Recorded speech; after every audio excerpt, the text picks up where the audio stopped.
everybody in the chat. We love you too for sticking around. Sorry we're late. I don't want to explain what happened because I don't want to disgust anybody.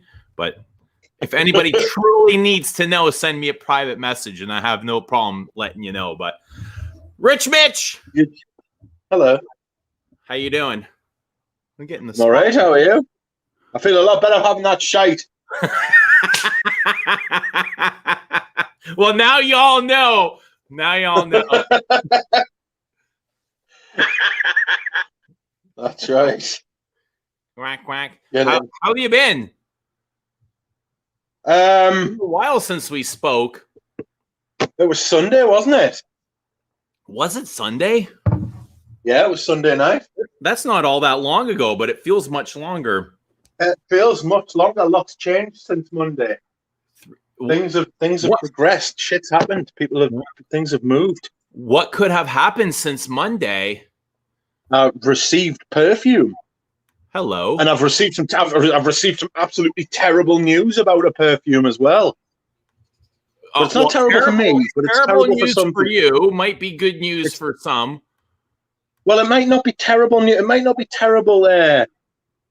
It's not necessarily terrible for me, but it might be terrible for some people. Yes, Catherine, I got me stuff. Thank you very much. And now I think it arrived to you in about a week's time. It wasn't even a week, mate. It was about 4 days, and it would have been 3 if it hadn't been for because bank holiday. Yeah, a holiday and 2 weekend from Canada and days. Yeah. I think it took longer to get to Montreal than it did to get to England. Yes, that's right. That's right. It took 2 days to get from yeah, it takes 2 business days normally. That's what Catherine says. Yeah, it's absolutely amazing. It baffles us, but there we are. I feel bad for the people who have to buy off common shops. Have to wait, yeah, or people who aren't in when their perfume arrives and it gets sent back to the other side of the continent. That must be a nightmare, mustn't it, Eugene? How's Papyrus Oud? Oh my God, you don't even want to know. It is an atomic bomb. So I got this. This came in on Monday. Is it Monday or Tuesday? Monday. And I went to work without even thinking about it. And I usually put on about 10 sprays, but with this, I went 4. And I was like, maybe I should put on some more. And it was instant regret. It is so loud that I wanted to go home and wash it off. Other than that, it's a brilliant perfume, but it's just way too strong. Like, I was not expecting that at all. 1 spray is sufficient. And then yesterday, I was like, I want to check this again and make sure, like, it's just not just me. And I sprayed 1 spray here in the family room, and I went to go take a shower, and it was just kind of like wafting into the shower. Like, I can smell it in the bathroom. Yeah. From the family room. I was like, wow, insane. Well, that's the performance. The performance is monstrous. The scent itself is spectacular. I love it. It's very rich, very churchy, incensey, woody, dry. Lots of colors and contrasts. You know what this reminds me of, Rich? Go on, man. Do you know Jackson Pollock? Yes. Let me share this with everybody. This is what I see. This is what I saw when I wore this.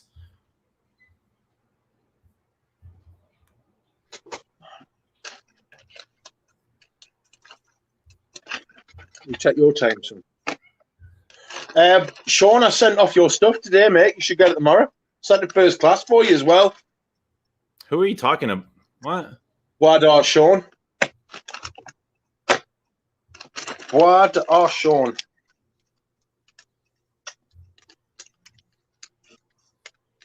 Let me just call this up really quickly here. Okay.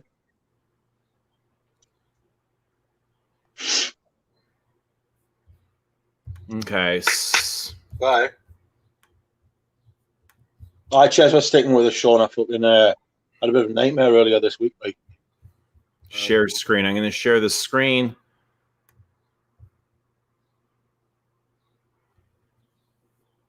I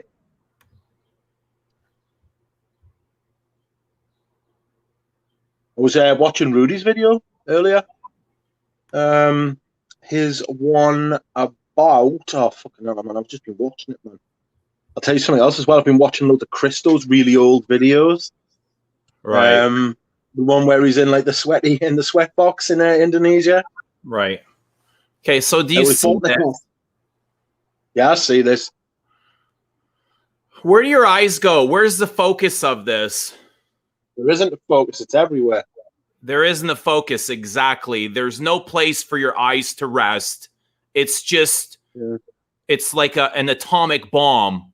It's everywhere, and this is what I feel when I spray this on. It's the fragrance is literally everywhere. The resins are so thick, I feel like I can pick them out of the air. Yeah, I've never really experienced something quite like this, but this is what I see.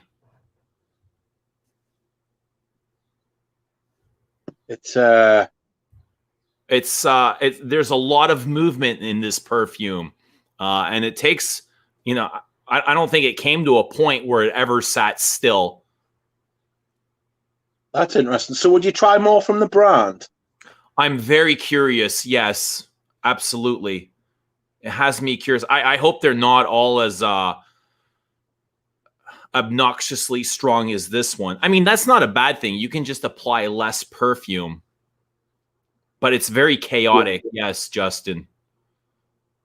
Yeah. It still makes sense, though. It's got that fractal quality to it, hasn't it? It doesn't matter what part of the picture you look at, it looks the same as the whole. Right. So you could look at any part of that painting, and it would still look like the rest of the painting. I forget what they call it. It's like, because the universe is the same. If you look at any part of the universe, it doesn't matter if you look completely in the opposite direction, it all basically looks the same. It's got the same structure everywhere, but it's like nowhere is the same, but everything is the same. I forget what you call it. Yeah. It's a principle of fucking physics and space. What the hell is it called? It'll drive us mental. I can't remember. It's not the no. I don't know what you're talking about exactly, but I'm sure it'll come to your mind in a moment. But this is basically what I get when I wear this fragrance. Yeah. It never really stands still. It's constantly moving, like shifting. Yeah. I'm reminded of church. I get a lot of spices in here, a lot of smoke, a lot of dry woods. There's a little bit of sweetness. I think they list chocolate as a note. To me, it's much more caramelly than chocolate. Yeah. Oud, you know, that's probably just marketing, but smoked wood chips, absolutely, yes. Yeah.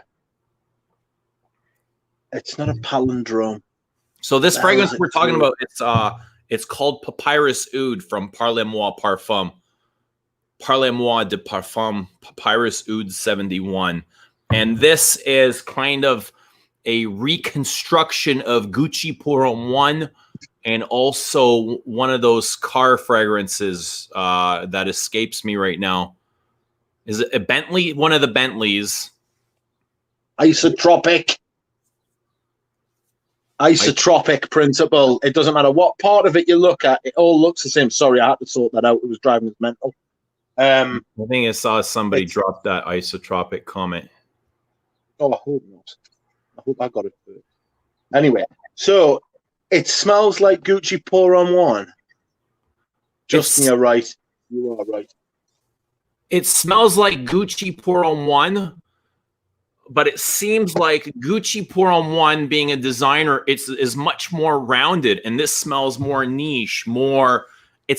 I would call this a little bit more aggressive than Gucci Pour Homme 1, but they do very much the same thing. Does it have a cedar note? Absolutely. This strongly reminds me of Declaration. Jean-Claude Elena's original Declaration. See. Do you feel like it was worth the money and worth the wait? No regrets. No regrets. Je ne regrette rien. Oh, these fucking Cartier some dabbers. Shit houses. Yeah.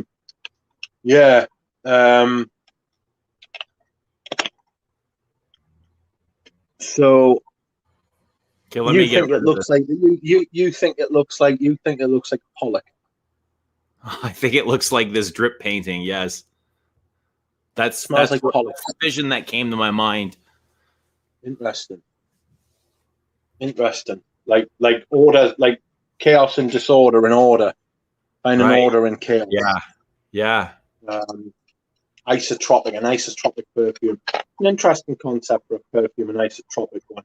It took 8 weeks to get here from California. 8 weeks. A mighty effort. Back and forth.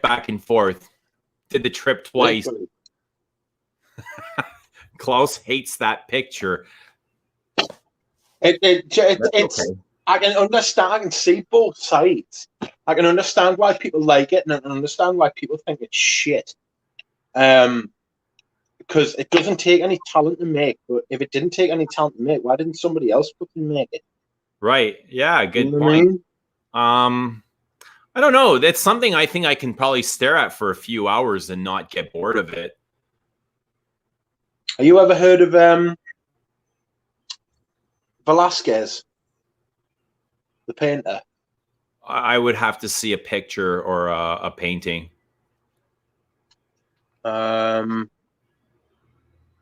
Velasquez is my favorite painter. I forgot his first name. What? Okay, Velasquez. What did he paint?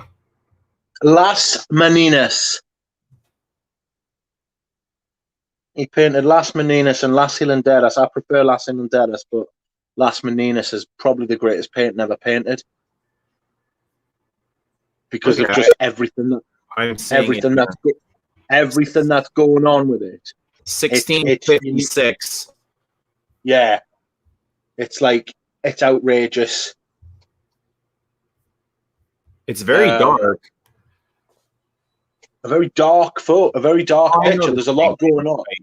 Yeah, it's the dark background, but the foreground is very brightly lit up. Yeah, it's got the little girl in it as well. Yeah, she's like the focus. Yeah. Let me bring this out. Let's have a look. This has turned quickly into an art stream.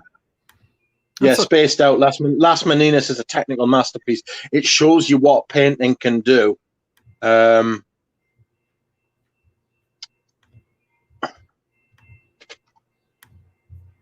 Audrey Jane likes all the paintings of the buxom women with their asses out. That's who did them? It was begin with a C. Cezanne with his bathers. Yo, Yoshi, I got a mini of Pavarotti as well. What do you think of it? There we go. Yeah, that's not all of it though. That's just some of it. I cut it out. Yeah, you need all of it because what it does is that painting, it has got a mirror in the background, and you can see face, right? Yeah, no, it's not the artist's face. The artist is the one who's painting it. You're actually that painting puts you in the position of the sitter, and the sitter was the king and queen of Spain. So really, that painting has never been finished ever since it got finished, because it hasn't got the king and queen of Spain sitting in front of it. So it's one of those paintings that the more you look at it, the more you think about it, right? Yeah. The more it shows.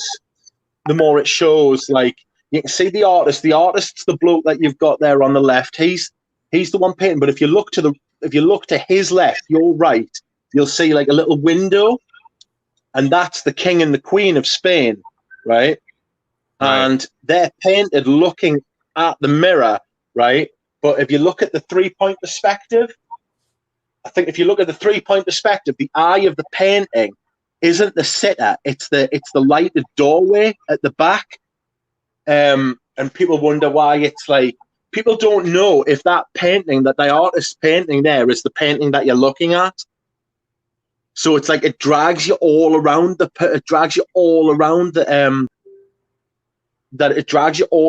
painting. Right. Jared Wilson saying it looks like a bootleg Da Vinci. Da Vinci was not as good as Velasquez, not even in the top 10 for me. I'm sure I've had this conversation about the Mona Lisa before. I think you called it shite, if I remember correctly. Yeah, I think I might have called it shite. I don't think it was his greatest work. Never mind, like some of the greatest work. You paint good. So we're just talking about what paintings, like Eugene brought up a Jackson Pollock, so I started talking about Velasquez. Sorry? I see Jeremy Hines picked up Queer Modesque and he's absolutely loving it.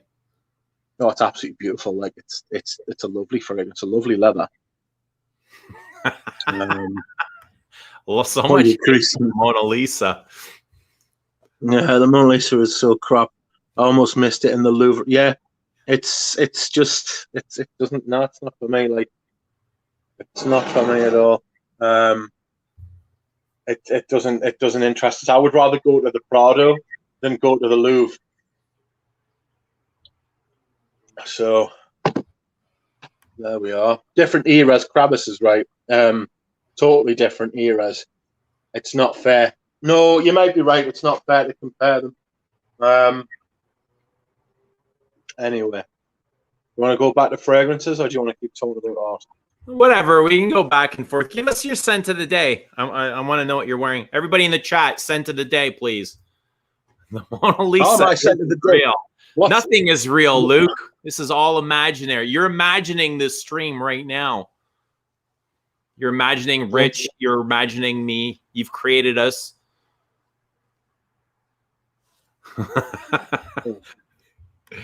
What's your scent of the day?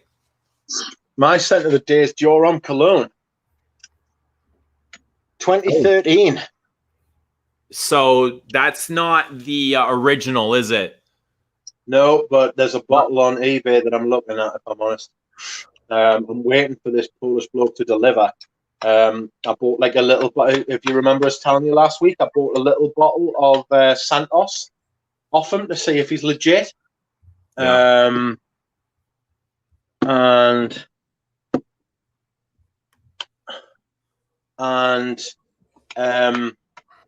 I'm just waiting for that to arrive to see if he's legit. And if he's legit, I'm going to buy that Dior Homme Cologne. He's got a couple of other things I want as well. So there we are. What'd you wear yesterday? Eugene, look, Galen is wearing these 10. Where is he? He's just down here. He's down at the bottom. Yeah, he's wearing these 10. What'd you wear yesterday? What did I wear yesterday? Dune. I wore Dune because the weather's been really nice here recently. So I thought it would be silly not to, really. Did you give us your bad news already, or like I know we had this conversation? I just don't remember if it was on stream yet. There's my KOUROS has been discontinued. Like I just found that out today. Thomas told us in the chat. I woke up the news from Thomas telling us in our little group chat, and it was like, what the fuck? What's going on? And I was shook. I was shook to death. But then I found out it's only discontinued in North America, and it's not discontinued in Europe or the UK. Because the thing is, I thought, like, if they can come for KOUROS, I mean, nobody's safe. Like, if they come for KOUROS, they can get anybody. Is it discontinued worldwide? No, it's just in Europe. No, it's just in North America, sorry. I think it's been discontinued here for a long time. I haven't seen it on YSL's website in forever. I don't think this is something new. And I think you might be right, but I just found out about it today. And when Thomas told us, I thought it meant like in Europe. I thought they just generally killed it. And that triggered you, didn't it? It got us quite upset. I wasn't quite upset, but I was shook. I went out and bought 150 ml of vintage KOUROS just in case. Oh, man. We shouldn't even joke about that, but that's funny. Proper shot. I bought 100 ml of the vintage aftershave for 30 quid, and I got a 50 ml of the eau de toilette for 60 quid. So I spent 90 quid on 150 ml of vintage KOUROS, which I was quite chuffed with, actually. So how much KOUROS is enough for you to be content and not have to worry about it and get the? I don't know. It's one of those. It's one of those for me. It's in that upper bracket where it's like, if I can get vintage ones and they're not at silly prices, I'd probably buy it. I'd probably just keep buying it as long as they weren't at silly prices, and these two were at really good prices. So I thought, fuck it, I'm gonna get them. So if you could only wear one for the rest of your life, Balenciaga, PARLE, or KOUROS, what would it be? Oh, probably Balenciaga PARLE, but that's a personal taste thing. I think KOUROS is probably the better fragrance. Ooh. Really? Ooh, I've said that out loud now. I'm not sure that I might take that back. I'm not sure that I'm fucking. I'm not sure that I mean that. I don't know. It's a problem that I'd have to think about. I think that I definitely prefer Balenciaga PARLE, but I love KOUROS, especially the vintage stuff. The vintage stuff. Sprotey's got like 12 bottles of it, man. Sprotey's got 12 bottles of it. The fucking legend that he is. See, he's ahead of the game. He knows. He's like fully aware. Like, he's got all these vintage bottles of KOUROS. Well, we're all aware that it's been discontinued, but I don't think as many people as the two of you, or including Thomas, 3, really care. I think it's really a small crowd that are affected by this, and it's the vintage hunters. It was KOUROS Day on it was KOUROS Day on Base Notes the other day, wasn't it? I heard, yes. Somebody made me aware of it. KOUROS Day on Is this an annual event? I think it might be. I think it might actually be like a regular thing. Jared Wilson says that body KOUROS was way better. Do they have like a Clinique Happy Day as well, or is it just KOUROS? Like, does every fragrance get its moment? Clinique Happy's shite. So it's like, yeah, it's KOUROS. It is. Honestly, there was KOUROS Day. I think it was the 1st of June, which is just like the worst day to have a KOUROS Day because it's gonna be hot in the fucking sun, isn't it? Right. You know what I mean? It should be mid-December to mid-February. Yeah, it should be like deep. It should be. Do you know that Blue Monday in January? They say the most miserable day of the year when everybody's got no money and they're back at work and it's the middle of January and the weather's shit. Yeah, that it's should like be cool. that should be KOUROS Day. That should be KOUROS Day. It shouldn't be the 1st of June. That's just insanity. That. Can you point somebody? Can you point somebody to a legit bottle of KOUROS? Could I? Yeah. Do you know where bottles are available, or are you hoarding them? The Perfume, yeah, I think the Parfumier's got some, but I don't know what the price is. The Parfumier's still got some with the shoulders on. Sorry, here in the chat, I'm pretty sure I saw them. Catherine, yeah, I think she is. Yeah. Let us know if you have any KOUROS left with the Parole silver shoulders. Parole, hold on, I'll put the link in the chat for you, mate. Hold on. I don't know what the prices are, but make sure it's the one with the silver shoulders on, and you should be all right. Stefan wears KOUROS for a summer freshie. Jesus Christ. Parole. Le Perfume. Yeah, tell her Rich Mitch sent you. I don't think it'll do any good. Yeah, there you go. Catherine says, yeah, she's got some. Oh, so if you just go to Le Perfume, yeah, then you'll get some, and their shipping's like you get it within 2 days. If you're in North America, it's free. We also have vintage body KOUROS. That's really nice. That's somebody else said before that they really like the body KOUROS. I love body KOUROS. That's eucalyptus one, isn't it? Yeah, eucalyptus and benzoin. It's a proper Annick Minardo perfume. I don't it's think I've ever smelled that. Really? Yeah. What's up, Jonathan? You know, I have a bottle of KOUROS. It will definitely last me for the rest of my life. I don't need any backups. It's nuclear, isn't it? It's fucking fabulous. It's a great fragrance. Could you imagine, right? Jeremy Hines says the Perfume website just crashed. All right, go on. Go. Can you imagine what? Can you imagine if a designer brand bringing out KOUROS today? Just lunacy. It's just beyond like the scope of like. You know what's crazy? Possible. You know what's absolutely crazy? Papyrus Oud, which is an addition of Gucci Pour Homme 1, used to be a designer fragrance. Not what, 20 years ago? Yeah. It would be insane if a designer brand released this today. It would be unbelievable. Yeah, definitely. Unbelievable. I can't imagine somebody releasing a Gucci Pour Homme 1 or a KOUROS today under a designer label.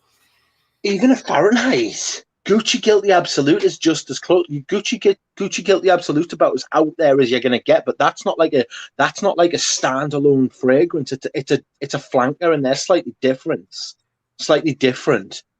Like they're like, yeah, it's like that. Like the flanker, you can sort of get away with doing mad shit. You can't base a line like on a KOUROS anymore. No. Or a Fahrenheit, because I mean, see how many flankers they brought out for fucking Fahrenheit now. Right. If Catherine's still here, I want to know like what are the top 3 best sellers from her designers? Like what are guys buying today? That's a good question. Alex Chu is coming. He's on his way over here tonight. Yeah, I know he's coming at 7 o'clock after the stream, isn't he? That's what he said. I don't know if he's coming. Don't walk in mid-stream, for God's sake. It's rude. No, because I'm in my underwear. You might get a surprise, Alex Chu. Catherine wants to know vintage, new or vintage. Do both. What's your top 3 vintage and what's your top 3 new fragrances? Like, yeah, new, modern, and vintage, sure. Yeah. She doesn't get in, Serge Luton. I was gutted when she told us that. She was like, oh, no, we can't get Serge Luton. I was like, no. So I'm in this today, and it's been a long time since I've worn this CARNAL flower. What a treat that is. Very what a treat, a rare treat. A what? A rare treat. No, a good treat. It's been a long time since I've worn this. Very lovely white floral. You know, I think today was one of the first times I've noticed iris in here, especially coming from the deep base. A very fungal, mushroomy iris. Yeah, mushroom iris is like probably my least favorite iris. Like I like a watery iris. Right. I like a watery iris massively. Wore this yesterday. That's a nice iris. What's that? That's like a Bella Respiro. All right. You've been loving that recently, haven't you? Oh, yeah. I wore this yesterday, and I wore it once last week. I think once a week I wear this. Okay. Yeah, on Monday I wore Parle-moi, Papyrus Oud. Vinyl, watch the beginning of this video. Everything is there. We spent half an hour talking about it. It's great. Yeah. It's Catherine says top 3 vintage. L'Homme by Roger and Gallet. What's the next 2? I don't know what the next 2 are. Who? Micah Christopher. What discontinued absolute?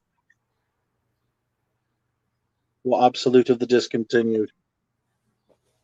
Sorry? One of the some people have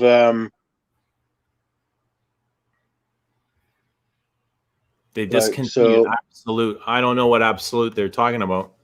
I don't know what absolute he's talking about either. And they discontinued absolute, I've heard. I don't know what that means, Micah. You're gonna have to tell me. Yeah, say the full name.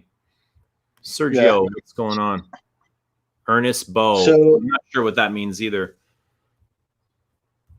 It's absolutely discontinued. That's not what he means.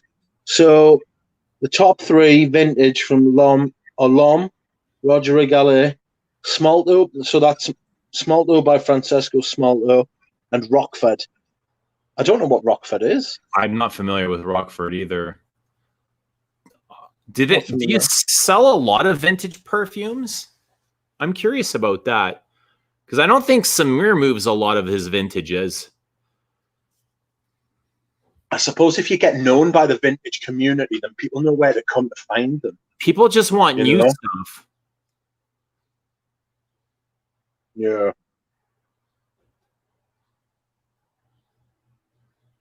Duncan has talked about Rockford. Yeah, Duncan strikes me as the type of thing Duncan would buy. Duncan gets some shit I've never heard of before. I got that Arrogance pour on, which smells a lot like KOUROS, but a bit fresher. How do you like it? I'm not sure if this is to me. How do you like it compared to Une Rose? Love that Carnal flower, but I think I love both. Compared, I don't know. They're very different. Une Rose is rose, and Carnal flower is a white floral. Very different perfumes, but I do love both. Une Rose was my wedding day scent, so it says a lot. Yeah. So, Catherine says, yes, we sell a lot of vintage, and Rockford is by Atkinson. An English brand. Yeah. Catherine, what are the 3 that you sell that are like new releases? What are the 3 most popular new releases that you sell? Once we've found that out, then... You know what Carnal flower is to me? It's very uplifting. It's a feel-good perfume. It reminds me of going into the flower shop and poking your head into the florist's fridge. It has a nice mentholated vibe to it. Coconut, fruitiness, some green stems, a little bit of wateriness, like almost like the water from the vase. Yeah, that sounds like an interesting idea. The water from a vase. Yeah. Very meaty. It's slightly animalic, like it's this living, breathing tuberose breathing on your skin. Yeah. Roxana, Roxana wants to know why the IFRA regulations that all perfumes must abide to. It's because these aren't new. These were made under the regulations that existed at the time. They don't like you don't have to destroy the products. You just can't sell them under you can't sell them brand new. Like they're still like legitimate products that were made at the time under those regulations. It's just you couldn't make new batches of them. That's what it means. You couldn't produce new versions of it. You can still sell the ones that are already made. You just can't produce more. So she's just basically selling like stock that hasn't been sold, which for some people like me is like a total godsend. Sorry? I'm gonna drop Le Parfume website in the chat if anybody wants to go and check. Yeah, the new regulations aren't retroactive. I also get Orange Blossom in here. Denby says that Carnal flower has that fleshy, meaty, biteable texture you get with a good tuberose. Yeah, it's very meaty. Very it's breathing like a meaty tuberose, milky as well, coconutty. Maybe like a touch of jasmine and gardenia. Yep. Iris. Very beautiful perfume. And I like the freshness that comes with it. I don't think I would wear this in the winter time. It's too fresh for winter.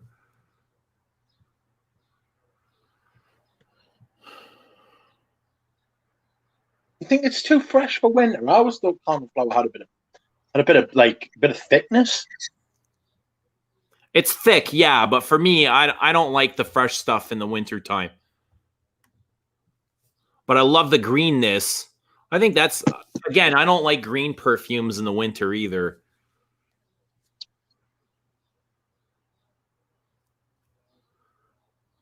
All right, so you want to get into these samples? Okay. Like so we you got sent us oud. Yeah, you sent us oud and musk, oud and oud, oud and rose, and oud radio. Okay. What else? That's it. Just the Cartier ones. All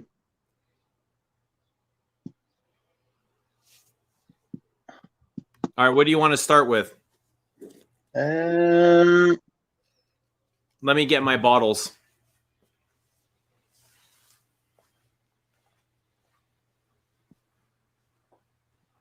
Okay. You get your bottles. So it's oud and musk. Yeah. Then oud and oud. Yeah. Then oud and rose. Yeah. And then oud radio. I wouldn't have mind trying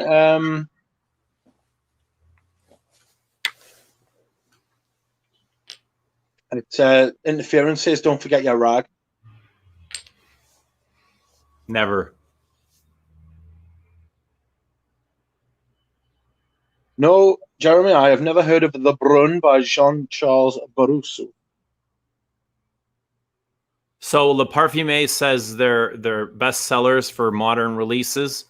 Dylan Blue, YSL L'Homme Ultime, Acqua di Gio Profundo, and Molinard Vanilla Patchouli. I don't know that one. I do. That's one of the purple bottles. It's Molinard's a really good house. I'm surprised you've never smelled any of the Molinards. They're like one of the oldest in the best sellers for modern releases. Yeah, the thing is with Molinard is they're one of the oldest houses in France. They make some really good stuff. They've made some great stuff in that time, but not so much anymore. Yeah, I think they just take over now. But those purple bottles, you used to be able to pick those purple bottles up for like 25 quid, 30 quid in the UK, and they were so good. It was so good. The fig one, I've got the queer. There was a lavender one, which was better than the Tom Ford lavender. And there were but you can't get them cheap anymore. You can't get them. Certainly can't get them that cheap.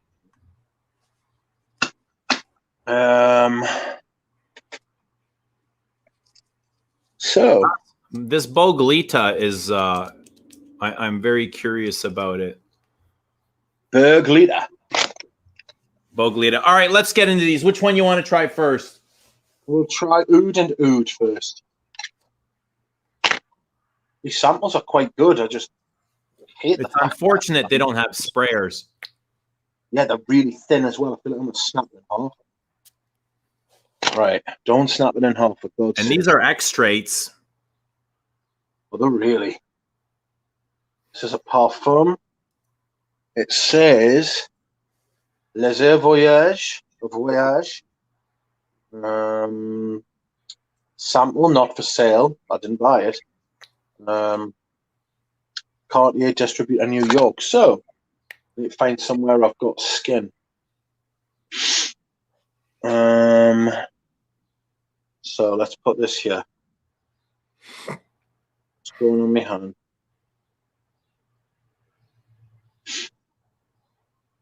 Ooh.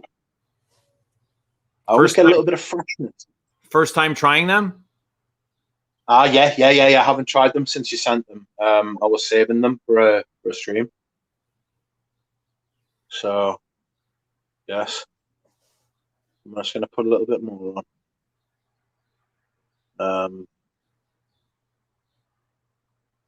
So, it's... Oh, which one am I on, Duck? Which one am I on? Interference. Yeah, so this is Oud and Oud by Cartier's exclusive collection. Yeah. It's... I get a little bit of freshness at the top. Right. I can't show that. Dark. The reflection is awful.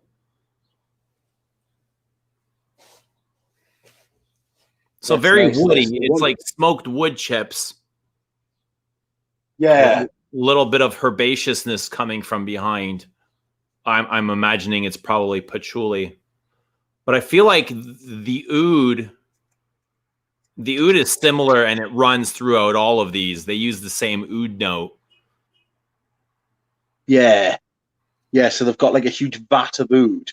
And then they've just thought, right, just like add like rose to one of them and musk to another and sandalwood to another one.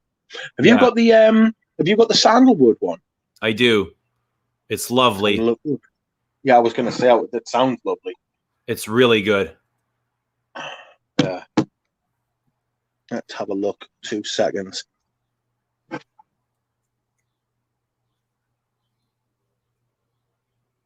Oh, so I think rose is the most skankiest. I think what happens, right? So oud nude. So I think what happens is, right, is that rose makes the oud, like highlights the fact that the oud is such a skank. Right, and it contrasts, and the contrast brings out like the dirty, and it does the same in Oud Ispahan, and it does the same in oud. It's like a catalyst for the oud. Mm-hmm. You know, like rose, it seems like a catalyst for oud. Right, and that's quite nice. I quite like that one. It's quite settled. It doesn't seem to be like acting the buffoon. Right. Yeah. It seems to, it's got like it's very well blended. Yeah, it's very compact. Yes, that's a good way of putting it. Like there's no holes in it. It's smoke. I'm starting to get the smoke in. Like it's not smoke, but it's like it's dry, like, incensey smoke. It's like dry. It's not the type of. It's not. It feels like there's been a fire indoors, somewhere, and then the fire's gone out, but you can still smell the smoke. So you're not. It's not the type of smoke you would choke on. It's just sort of like you can just smell smoke rather than the actual smoke being there. Yeah, you know what I mean. Like you're not going to choke on it. To me, it feels like somebody set a bunch of dry wood on fire. Yeah. What colors do I get? You know what? I get like the color of bark, of tree bark. Which bark? Because trees have different color barks. It's like a dark bark, almost like an oak bark. Like a dark bark? Like a dark brown bark. That's the colors I get from these. At least from this one.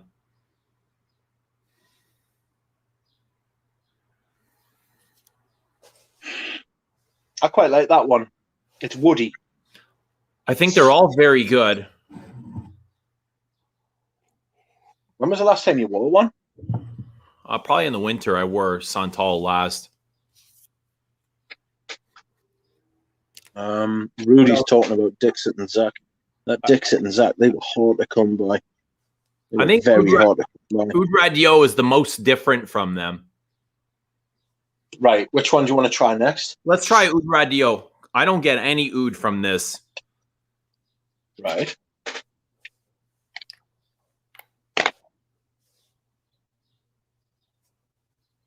Interference is getting his daughter out of the room so we can start fumigating the place with some oud.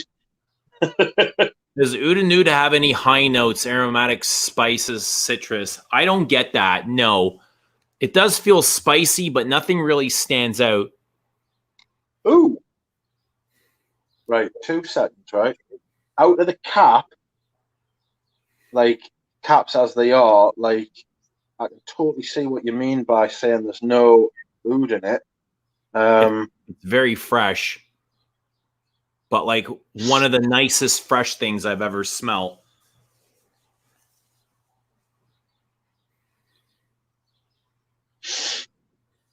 It doesn't smell like a Matilda Ron, does it? No, it doesn't smell like it doesn't smell like anything. Yeah. Cartier. Yeah, it doesn't smell like a Matilda Ron at all. That is fresh. That smells almost citrusy. Yeah, very almost lemony. Like an orange.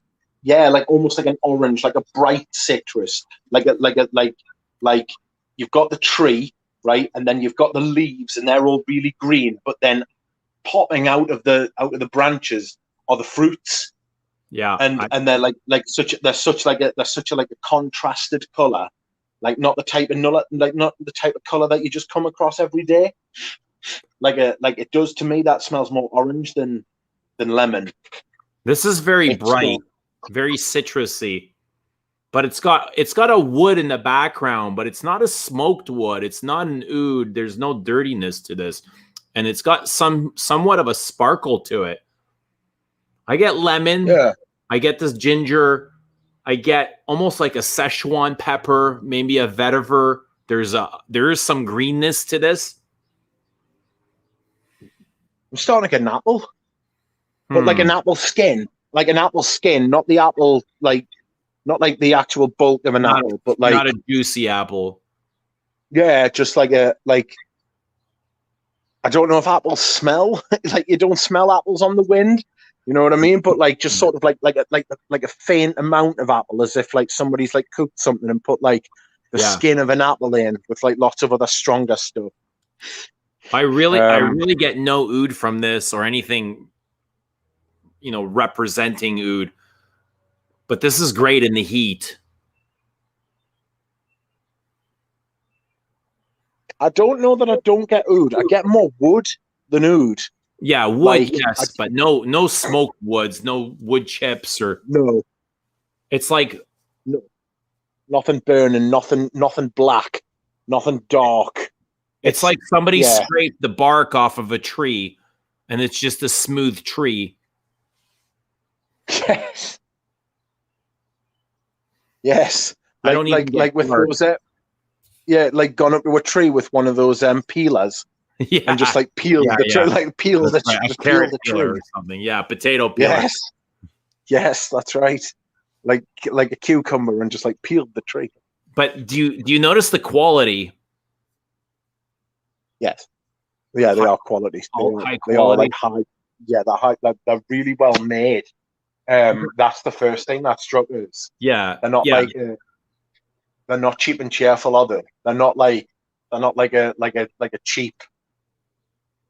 They're not going to find them at discount. If you found them at discounters, there's not going to be much off. You know what I mean? Yeah. You might get to be fair, I've looked for them at discounters, and I've only ever found them when they've been opened and returned because there's been like something wrong with the label. There's a website in this country. Called HOURES, and HOURES, they buy up all of like the stock that say if a Dior boutique drops like a privé box and the box gets a dent in it, or like the label comes away a bit, like HOURES will buy those and then sell them at a discount. So they're always like damaged, but like there's never anything wrong with the bottles or the perfume. They're just like the presentation isn't 100%. I've bought a few fragrances off them, and I saw one of these, and I can't remember which one it was on the website, and I thought, I would smell them. And that, like, I remember watching your videos because you did a bit of a series when you bought all of them. And I remember watching your video. I remember watching your videos, and then I remember seeing the bottles. The bottles are only 75 ml, aren't they? Yeah, that's right. And they're quite pricey. You're talking like 200 quid, 200 to 300 pounds for a 75 ml bottle. Yeah. That's like double Tom Ford Private Collection, and his are overpriced. So it feels a bit. I wanted to smell them first, so I greatly appreciate these. Thank you. You're welcome. Have the bottles got sprayers? They do have sprayers, yeah, of course. Yeah, I thought there might be dabbers. No. This oud radio is really good. It is very good. And spraying it, you wouldn't think that this is... I think these are $400 Canadian. They might be more since I've purchased them. But you wouldn't think that they're worth the money. But when you spray them, they are quite the experience. These things come to life, and there is a little bit of magic to them. Yeah. You want that though when you're spending that kind of money. You want that sort of like Absolutely, wow. yeah. Like there's beauty to these. Even yeah. Oud Radio for something fresh, it's really lovely. Yeah, it's a different fresh, isn't it? It's a It's like I'm getting like a tang from it. Yeah, that's I can't just. Sorry. Do you get vetiver from this? Not at the minute, no. You know what, Rudy? Maybe that did come to my mind last night. Papyrus Oud and Vetiver 46. Absolutely, I thought of that. And I think there is a vetiver note in Papyrus Oud. Maybe some pepper as well, connecting them. I don't know. I'll have to try them out side by side. But yes, I absolutely did pick that up. Good eye. Good nose.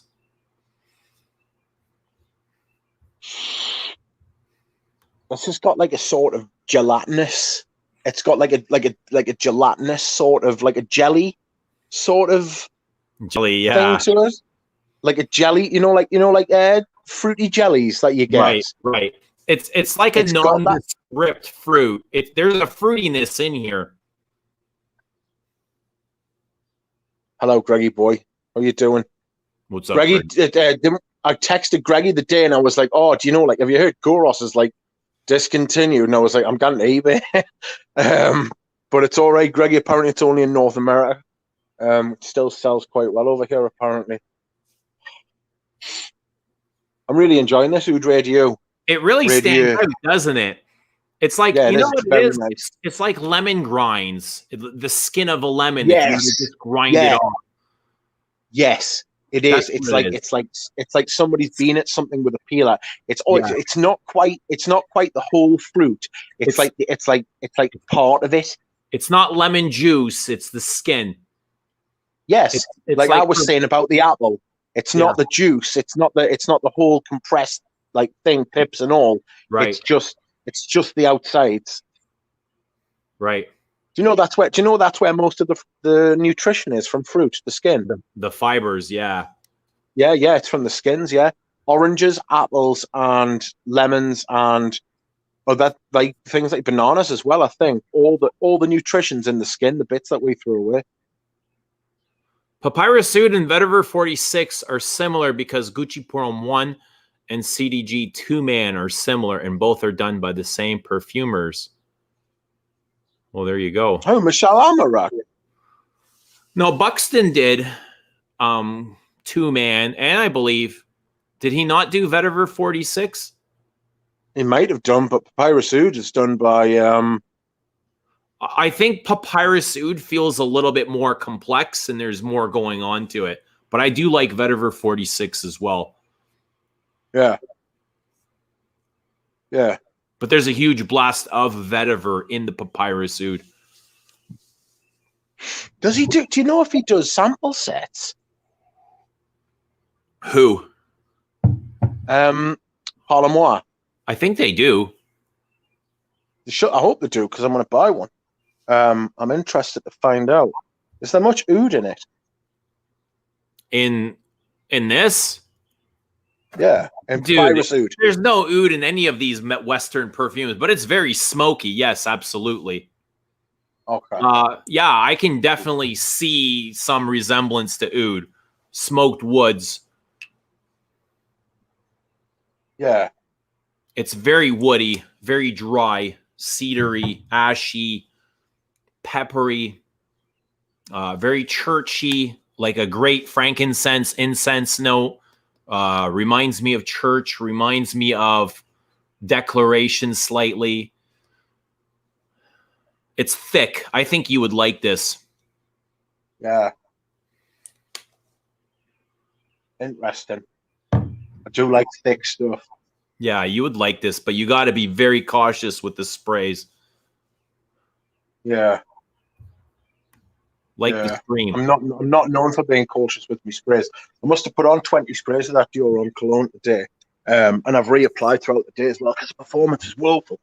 You are savage. 20 sprays? I must have at least, and like I must have put like 7 on like each time. So like 20, 25 sprays of this Dior on cologne today because the performance is like 3 hours, if that.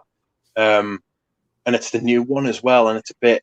I feel like I've wasted a day where I could have worn something else. So, yuck. Any thoughts on MUSC Milano Romanza? You know, I don't have much experience with MUSC Milano. Rich, or anyone in the chat, is this a house that I need to discover? And which fragrance would you recommend for me? I've got a couple of MUSC Milano. Russian tea is quite nice. It's a little bit fruity. I'm not sure if you would like the fruit in it because it's a big raspberry note. Okay. You would probably like La Tessa because of the iris. Okay, I love iris. I went back to it after you said somebody had mentioned La Tessa to you. I went back to it and smelled it, and at first I didn't think you would, and then after a while I thought, yeah, of course you would. You would really like that. So I think yes, I think you can get sample sets off. I'm sure they'd send you one for nothing if you ask them. The bloke from MUSC Milano has been on everybody's channel recently. Really? Yeah, he's been on I mean, like, he's been on like the small people's channels as well. I've seen him doing interviews with people where there's been like 13 people in the chats. You know what? I really respect that. I respect it a lot. Yeah. To come on a small channel, I mean, they're a fairly large house with a large following, and to come on a channel that's got 13 people. Less than, yeah. There was 13 people watching on this live stream. I remember thinking to myself, I was like, "Fuck no, mate!" I was like, that's pretty decent." Wow. I really respect that. Yeah. If you got in touch with them, he would do an interview with you on your channel, or at least he would send you like a thing, or you could just ring them up and just be like, or you could just apply and get a sample set. I wouldn't hit him up. You know, I'd feel horrible asking him for free samples, but I'm sure sample sets are pretty affordable. I don't know how much they are. I got one. I forget how much it is. I think I won one. If I remember correctly, I think I won it off Peter.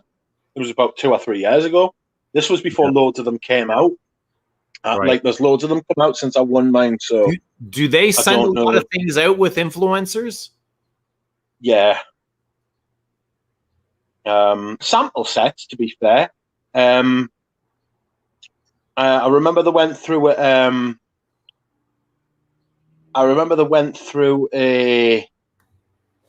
phase where like there were like exessence, right?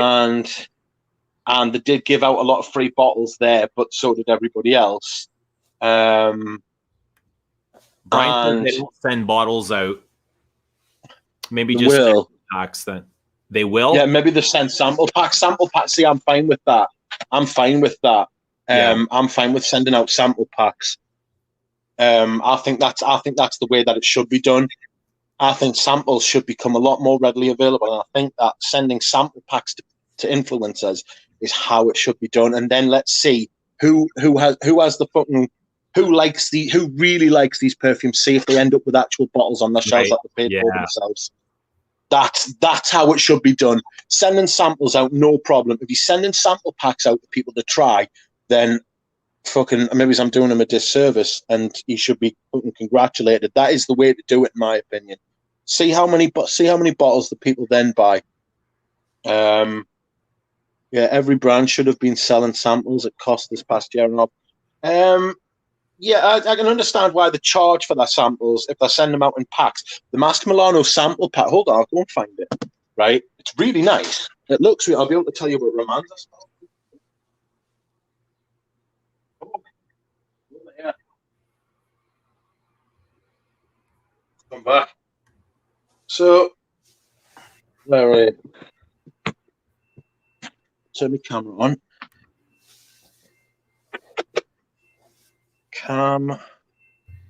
So, there's like the sample. I'll turn it on. That might not be any good to you. Hold on. There we are. That's the sample pack, right? And then it's got a little magnetic lid there, right? And then you open it, and very nice. It's got your bit velvet in it, right? So it's got like a bit of velvet, and then it's got all your samples. There. You got blotters there? Yeah. You got blotters as well. Yeah, you got blotters as well. MUSC Milano. No, let's have a look. Which one's Romanza? I know I've got it. There's Times Square. There's Tango. I'm not overly impressed with Tango, to be honest. There's Mandala, Romanza. Right, I've got Romanza here. Hold on, I'm going to turn my camera off. Okay. I am watching on my pad, my camera watching my pad. How strange. Right, hold on. Eugene's gone for a slash. I'm here. All right, hello. I'm just fully on the screen by myself. I feel unusual. Well, I can so remove what is Romanza? Oh, look, don't remove it. Hold on. Oh, God. A little bit green at the top, a little bit sweet. A little bit civet, I think. Which one are you smelling? Romanza. Like the people requested. Right. The good people requested. So it feels like a Chypre.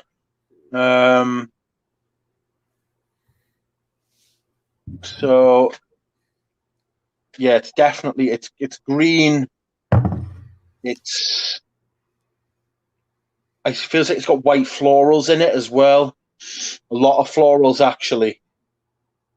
It's not my taste. I don't hate it though, but it's very floral. Might be a little bit of spice as well. So is it? And I mean, you said a little bit of backbone, woody backbone. I don't know what the notes are. Let's have a look. Let's have a look what the notes are. It's got a little bit of sweetness to it as well, and a little bit of resinous. Right. So it's made by the perfumer was Cristiano Canali, and the top notes are narcissus, hyacinth, and anise. Anise. Oh wow, anise that sounds lovely. Yeah, anise must be the anise must be the little bit of spice, the little bit of, it wasn't peppery, but it was, yeah. So anise, that's the top. The middle is jasmine, samba, and violet leaf. Wow. And then the base is but not be Alex Chew. Chew.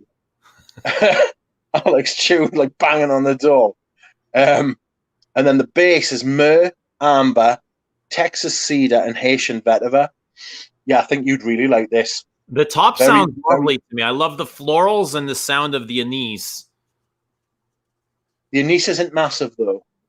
It's got a little. It has got anise. I can smell the anise. I can smell, but it's not necessarily as anise. It gives it like a tiny, like sort of off spice, like a random spice. Do you know what I mean? Like like a little, almost like a pickly sort of smell. Cool. Ryan says Romanza is too much for him. Yeah, it is. It's I can see that the white florals, the narcissus at the top, and the mid. The Fragrantica reckons the narcissus and the hyacinth. It does smell a bit. It does smell a little bit like not funerally, but you know, it's got. Do they have any skanky? Do they have any skanky perfumes? No, not to my knowledge. Not to my remembering, or not to my knowledge. They've got one that's quite smoky with tobacco, and it's called Monte Cristo. But I've got to admit, I smelled. Sorry, is it sweet Monte Cristo? No, Monte Cristo. It smells like a cigar. It's meant to smell like a cigar, but not sweet. Cigar. Not sweet cherry pipe tobacco. No. Brian says it's skanky. Monte Cristo's skanky. It's not skanky. I haven't ordered to try them. I don't think I've tried a single MUSC. I think it'll be worth you trying them. Whether you would buy many of them, I don't know. The bottles are lovely as well, mate. Right. I've got to admit that even though they're only 30, 35 ml, they're lovely bottles. I wish there were 50, if I'm honest. They used to have 100 ml bottles. Yeah, no, they did. I didn't realize he didn't change his book. I questioned him about this on Persilaser's stream, and so did a few other people. And they said, "How come you put your prices up, but you chop the fucking bottles in half, like by a third even?" More than half. Yeah. Like what happened, what became, and he was like, well, look, I never put my prices up for fucking the best part of 10 years. He did, to be fair, he explained it and it made sense. And I sort of was like, all right. He didn't put his prices up at any point for about 8 years. That's fair enough. Then he was like, he was like, I didn't do that. And then what happened is basically what we decided is that we were just going to do everything all at once. And so he was like, we'll change the prices, we'll change the size of the bottle, we'll change the shape of the bottle and all the new glass molds and everything like that. And we've got like a design that was unique to us, and we did everything, and that's how we're going to pay it. And we're not going to put the prices up again for a while. So I sort of respect, like when he explained it, I felt like he was explaining it, and it was justified behind the meaning. Yeah. Yes. It wasn't a cash grab. That's what I mean. He seems like a sound bloke as well, to be fair, from what I've seen from him. So it might be worth you. It might be worth you just buying a sample set. You know, see if you could get one. Catherine could get in touch with the brand and ask if she could stock it in Canada. That would be a good idea. Yeah, possibly. I don't know if Catherine is dealing with niche though. I don't know. It's not my business. I'm just lumping all this onto her at the minute. You know what I mean? Yeah. Let's pile some more perfumes in there. I think you tried in the video and weren't impressed. Sorry?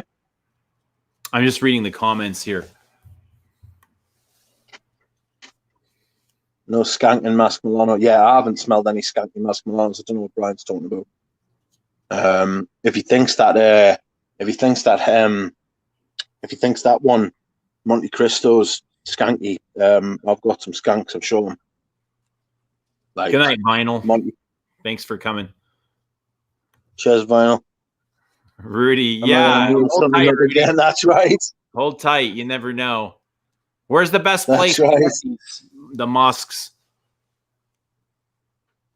I guess you're not going to discount it either. No. You would love Latessa, I bet. One of the better iris fragrances in recent years. All right. Yeah, Latessa's kind of the one that put the put the radar on for me. I kept hearing about their iris, and then I asked you, and you said, "Yeah, I think you would really like this." So now I'm really curious. Yeah, the more I've smelled it, when I first smelled it, I thought, "No, I don't like it." And then I remembered that you asked me if you would like it, not if I liked it. And I thought, yeah, I think Eugene would definitely like this. Waxy, pastel-y, smeared sort of thing, lipstick smeared sort of smell. Definitely got like a Eugene sort of. From what I know of your taste, I think you will enjoy it. All right, so just between you and me, the rest of the chat isn't here. Latessa or Oris Tattoo? For my taste, Oris Tattoo. For your taste, Latessa.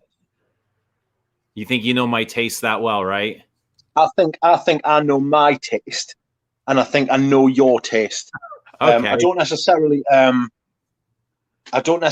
know your taste better than you do, but if you're asking me, what my opinion is, I think you would prefer Latessa over Oris Tattoo, definitely. And I think I prefer, I know I prefer Oris Tattoo over, because I prefer watercolors. You prefer pastels. You know, it's like we're opposite ends. We're both like iris, but Catherine, see if you can get a hold of Mask Milano. See if you can stock them in Canada. It'd be interesting, and then you could ship them all over the world as well. I'm sure they'd appreciate that.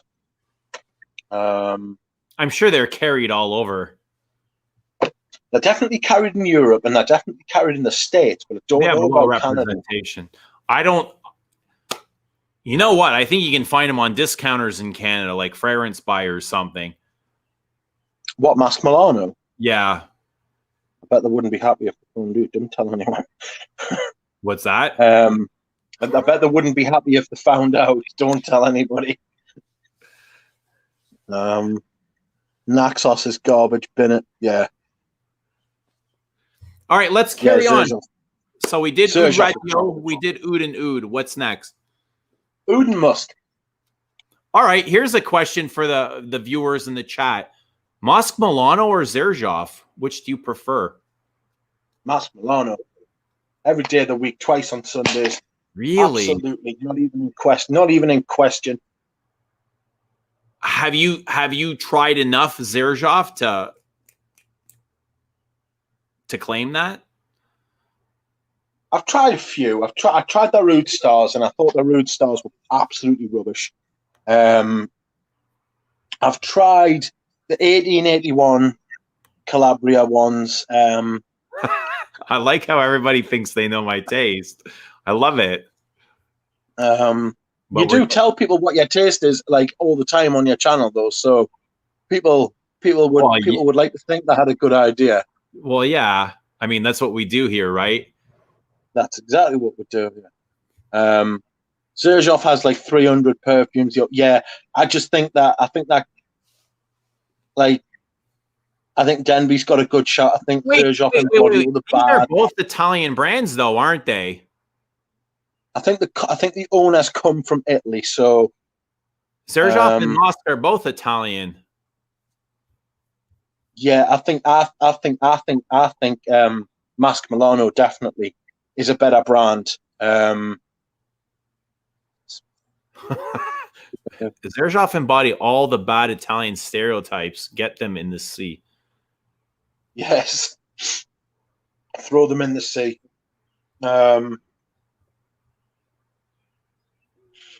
Tara, what are some of your favorites from both of these brands? Rudy says there's a lot of misses from Xerjoff. That's a good point. There is, like, because of the sheer output, they're going to make a lot more mistakes. The thing with them is as well, right, is that they don't like, for that cheaper stuff, the stuff that smells cheaper, they don't charge cheaper prices. I tell you what, Xerjoff bottles are absolutely stunning. The packaging.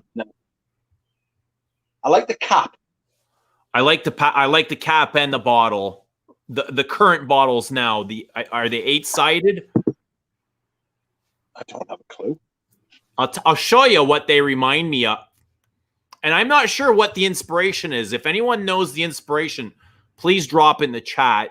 I'm very curious, but I'm going to show you what I believe, or this is just my guess.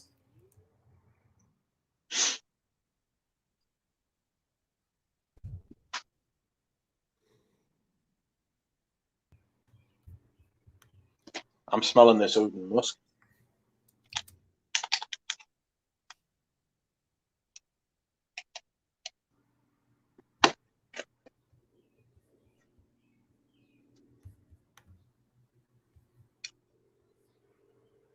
What you got? There's dead air here.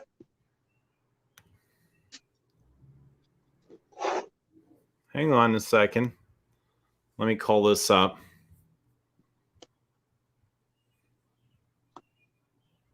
I'm just going to email Audrey back. I wonder if she's still awake. Do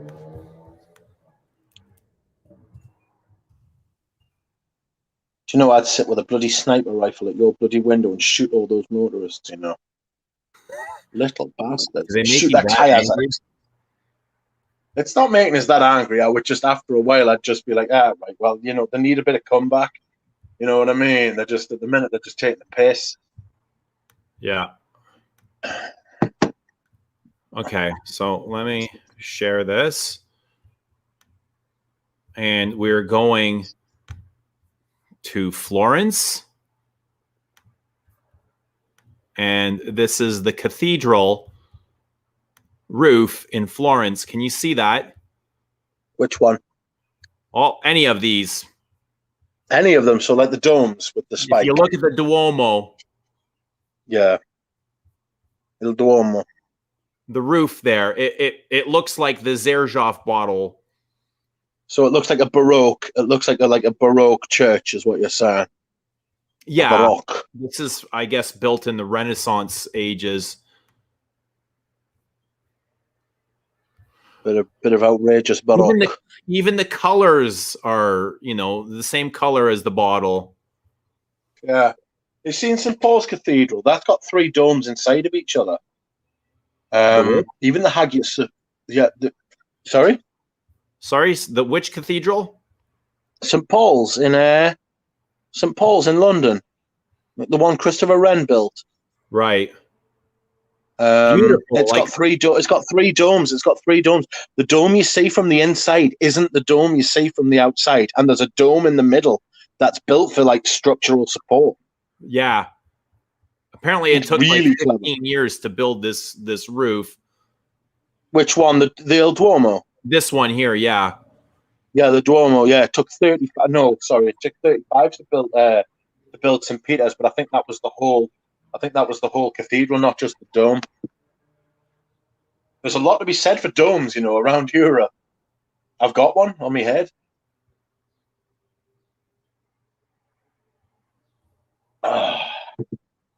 As the domes of Europe are a wonder to behold. I'm really curious what like. Obviously, he designed the bottle. You know, the creativity must have come from somewhere.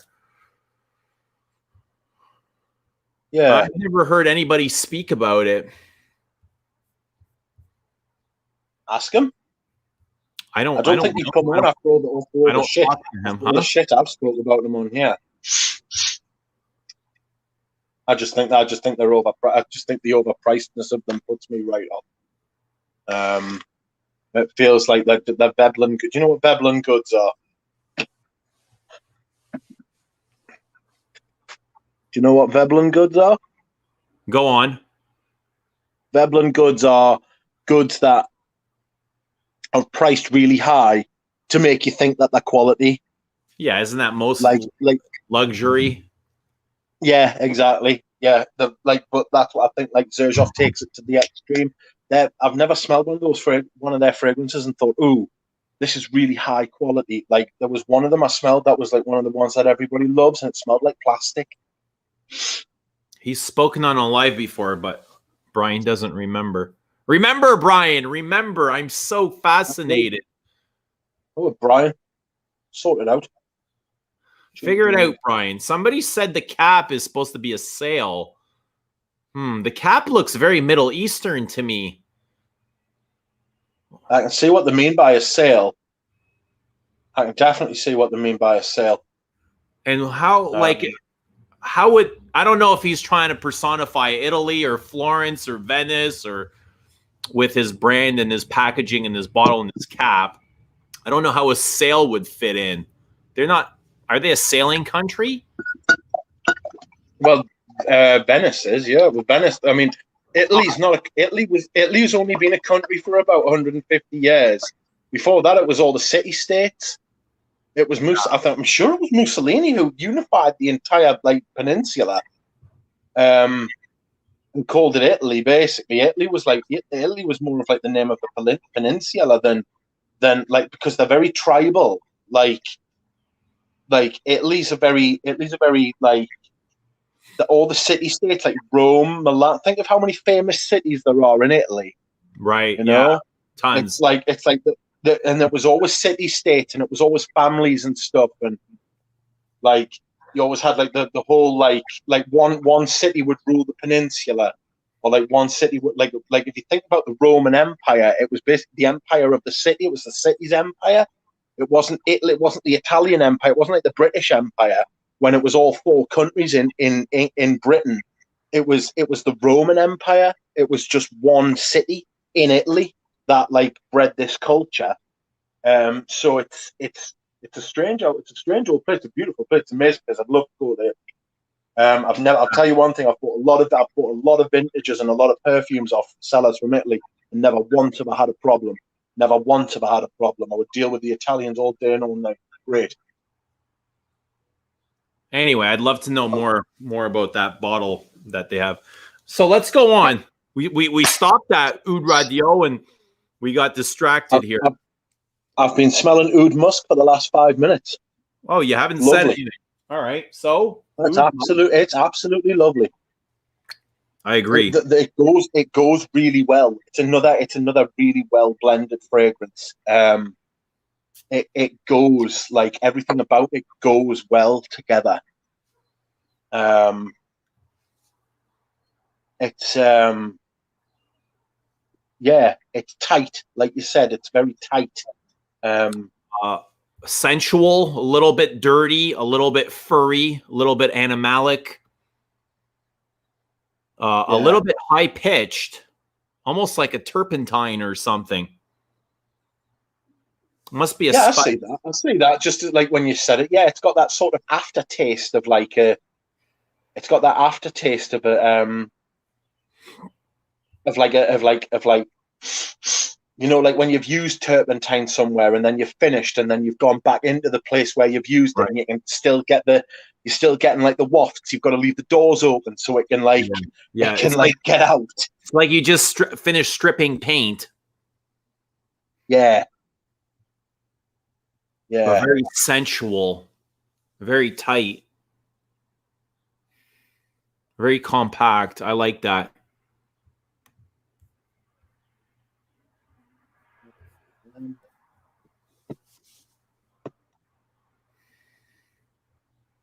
Like that. Okay. Rose. You want to go on the rose? Do you think there's a similarity? We'll go on to rose in a second. Do you think there's a similarity between the Oud Musk and the Musk Ravageur? No. Really? I think the Musk site. It might be Dries Van Noten. I'm thinking of. I know we were talking about this last night. about the milky sort of. The duck and I had our own personal stream. You weren't. That's right. Yes, we did. I forgot that it wasn't actually on. Dear me. We forgot to hit the live button. We were streaming for 2 hours. That's right. We streamed. We were wondering, where is everybody? We didn't feel any love. Weren't feeling the love. I said we wondered where everybody was. Yes.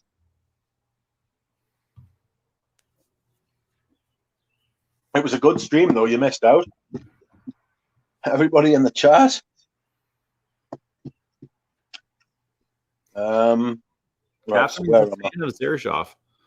So you're asking, is there a similarity between Musk Ravageur and Oud Musk? It's not something that I've connected myself.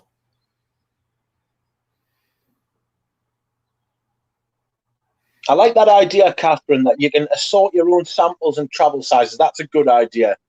That's definitely something. I remember that I was going to get a Daniel Hozier sample set, and the two fragrances I wanted were in different bloody sample things, and I rang them up. I was like emailing them. I was like, "Oh, can I not just like get you to throw one?" They were like, "No, you've got to buy both." And I was like, "You fucking shithouses!" And in the end, I didn't end up buying either of them because I thought, "Well, fuck you." Do you know what I mean? I thought, if you're going to be like that, sod you. So the fact you can curate your own sample track, that's great. So yes, I do think that's a good idea. Mr. Smelly also likes Dua. Honestly, I'm fucking. He knows what I think of Dua. Klaus, to me, the warm weather. Really Klaus, the warm weather is the best time to wear Musk Ravageur. Page of Styles is here. Hello, Page. Mas Milano Mas Milano includes chocolate with their discovery set. That's they know the way they are hot. Yeah. That's catchy. Eat this chocolate when you smell our scent. And you'll eat this chocolate while you smell our scent, and you'll have good memories of it forever. In the warmth, it's more vanillic. The vanilla notes come out more than in the colder weather. We're talking to Klaus.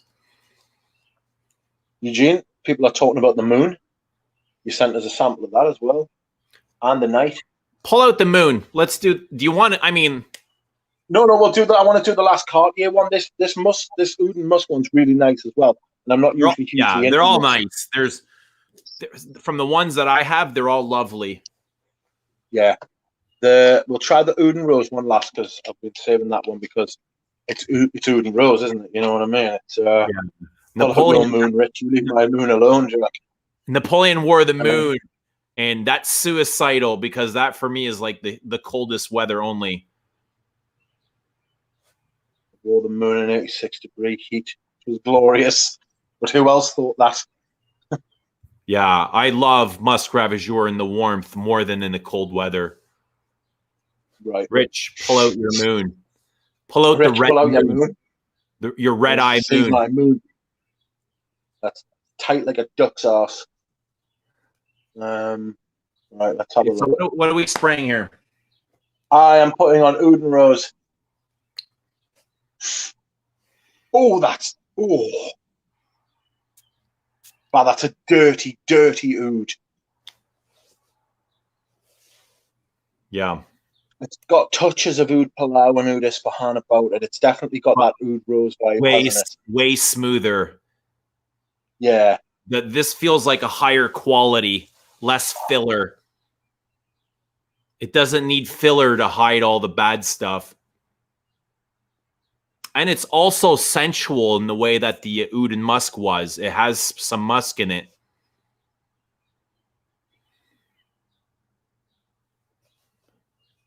It's I really like this one actually. You know, if I was going to buy a Rose Oud now, yeah, it would be between this and it would be between this and what's it called? Oud Palau. I think this is better. It feels a much higher quality perfume.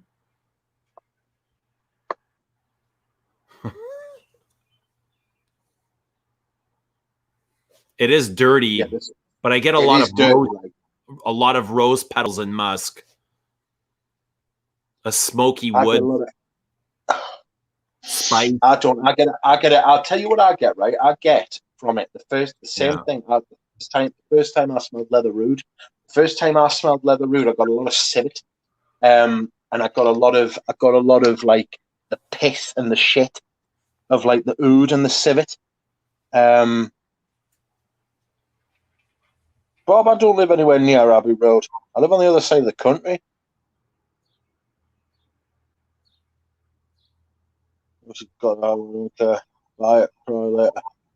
Those desert gems. Rudy, have you got Promise? I've got Promise. It's absolute, and it's not just because it's the cheapest one, but it's absolutely brilliant. Like, it's so strange. Diva. This is a Jacques Polge. And Stefan says this, yeah, Oud and Rose reminds him of Ungaro Diva. This to me is your picture's like chopping a bit. Do you not see that? There you go. Yeah, I've got it now. So who's that made? But what brand is it? This is Ungaro, but it's a Jacques Polge. Right. This is very aldehydic. I don't know if I can see the similarities. Who said it's This feels much fresher. Stephen Theno knows what he's talking about. I've noticed this in his chats. I've noticed this when he comments. Modern formulation isn't that dirty anymore. Isn't that the truth? Yeah, the Cartier is very dirty. Yeah, yeah. Totally stinks of piss and shit. It smells like a working men's club toilet. This is Diva, so this is a woman's perfume. All the bros won't get it, I guess.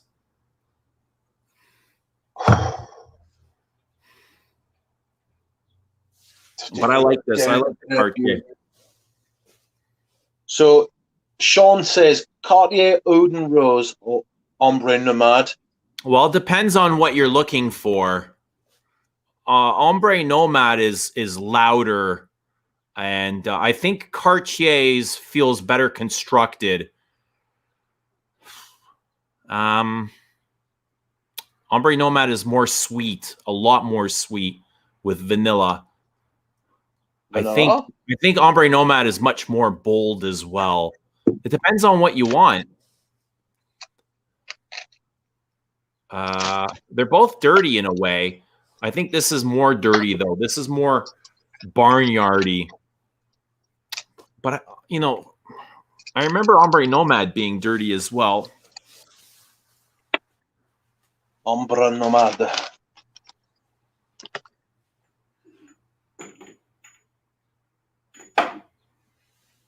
So I've just pulled out the night, and I need to get the moon. I think on the wall. I would say if you like sweet, go with Ombre Nomad. If you like dry, go with Oud and Rose. Very peppery, spicy. I think Ombre Nomad is more complex as well. There's a more going on in it. Yeah. Both are good. I like both.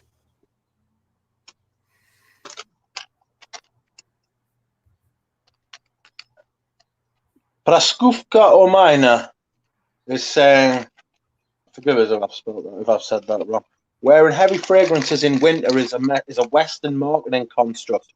All Middle Eastern people go extra heavy in summer, and it actually works. Don't be a heat sissy. It's like what I say about Chergui. You should definitely wear Chergui in the summer. Chergui in the summer is beautiful. Chergui in the high heat, really high heat.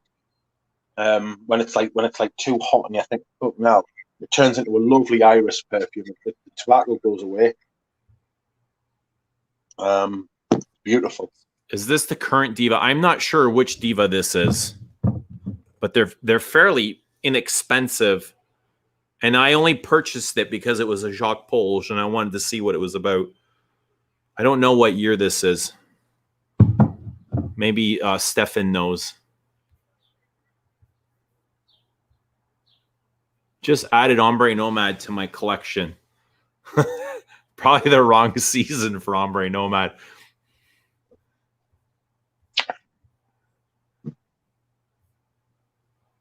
Well, but I guess they wear stuff like this in the Middle East in the heat, don't they? Yes, they do. I'm going to go for a slash. I'm not taking you with us.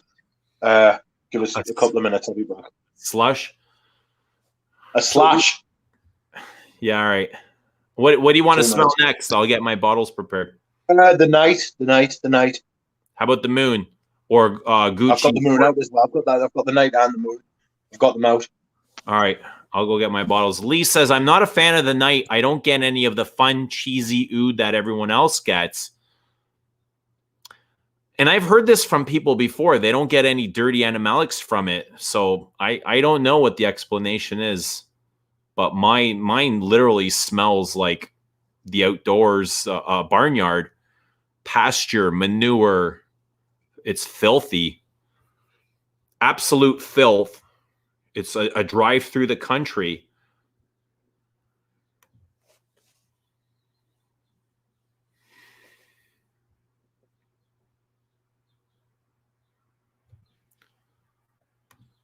Oshfox says, wish Western houses would highlight less of the barnyard facets in their oud compositions and do a bit work to highlight other facets. I don't think we have enough barnyard facets, Oshfox. Which ones do you think are highlighting the dirty ouds? Which perfumes? And what facets do you prefer? What's up, CK? Yeah, oud has some kind of glow in the heat. It comes alive, definitely.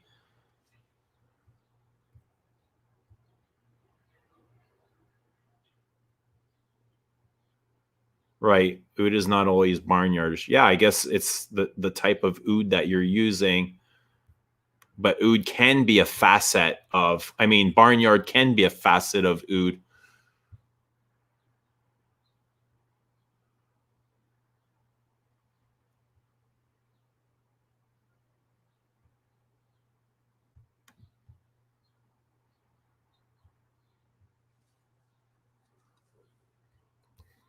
I get a lot of blue cheese.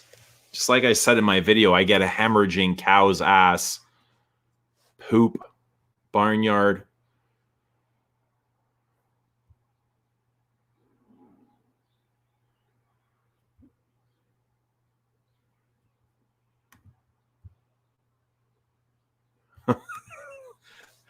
I guess it is. I mean, for me, it's too heavy to be wearing these kind of perfumes in the summertime. But it's probably the norm in the Middle East. Santa Royal for me is not strong. I'm surprised to hear that.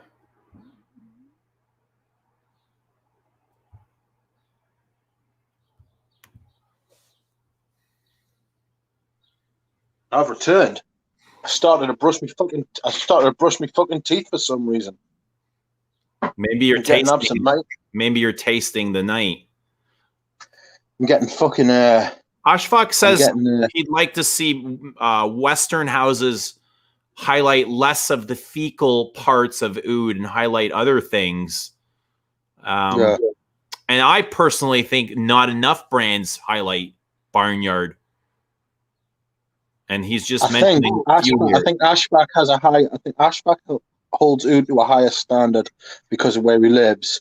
Right. And I think what he finds, what we would call oud and what he would call oud would be clean different things. We get a lot of synthetic oud here, and synthetic oud, people don't want shitty synthetic oud. You need to get quality. You need to get like his lowest quality oud that he would even consider is probably higher than like what we would consider like our like medium to good quality oud.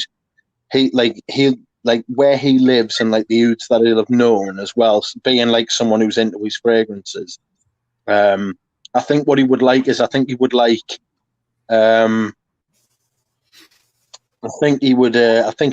to see like more imagination in Western ouds. Yeah, he means pure oud oil. Yeah, it's like the way we've, you know, when people say that phrase westernized oud, like westernized oud is bastardized oud is basically what it is. He's talking about like he wants to see like Ashfaq, could you name like a fresh oud, like something like an oud that smells like fresh? Because I like a fresh oud, not necessarily a fruity oud, but like something like an oud that smells like fresh, like wood, like fresh wood. Quality oud. I wonder if he wears any of these Western ouds, like Oud Ispahan or Oud Palau, or are those considered like? I don't think he would consider them ouds.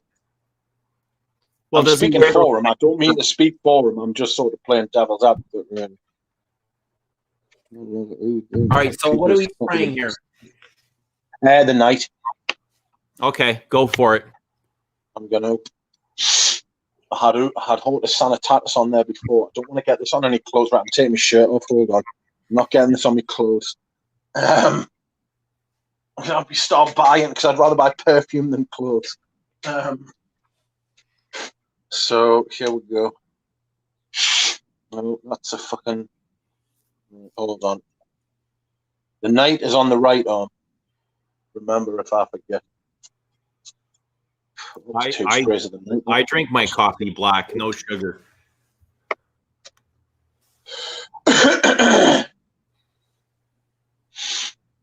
Jesus Christ. I took a massive inhale of it there as well, you know. Like I went for it there. It's got the back of my throat. Oh, dear me. All right, give it to us. A violent, shitty little number, isn't it? Yeah. Like violent diarrhea. It's like unsettling. It's like you've eaten something that hasn't been like your stomach's just gone, no. Is it like not sticking your head in the toilet right after somebody's gone? Oh, Jesus H. Christ. It's like sticking your head in a urinal in a bathroom. It's like sticking your head in the urinal in a bathroom where somebody's took a shit in the urinal. It's like, it's got that sort of cake. It's got that urinal cake vibe about it. As Catherine saying, quick, Rich, smell the Leon again. Jesus, it smells a little bit synthetic. It smells a little bit like almost metallic. Okay. It's got a metallic sort of vibe. That's what I mean by synthetic. It's got like a metallic vibe. Like, do you get? It's got like an irony, bloody sort of. Do you get the blue cheese? The shitty blue cheese. Yes. But I also get iron, like as if when this cow's like had internal bleeding as it shat out this blue cheese. That's exactly like hemorrhaging shit. Yeah. Hemorrhaging asshole. Yeah, like there's blood in this fucking cheese yeah. shit. How do we get the blood? Like, what's up with that concept? Oh my God.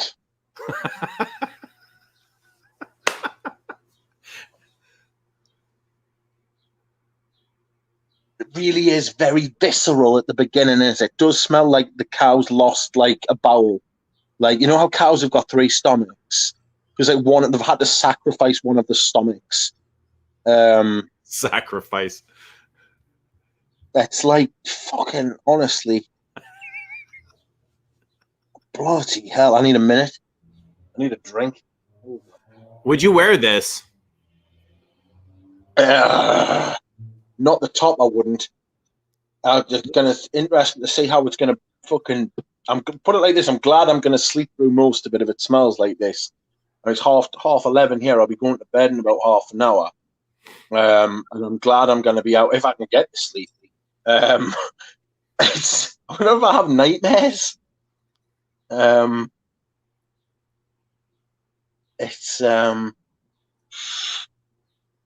It's toning down a bit. That iron blood sort of like part of it. That like tangy, like it feels like rose.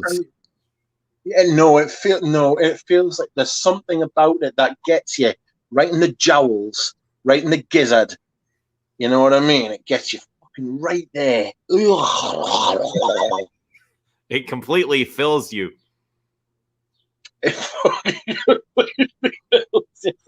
Oh my God! I'm not subjecting my mother to this. No chance. I wore this on Christmas Day. Hell.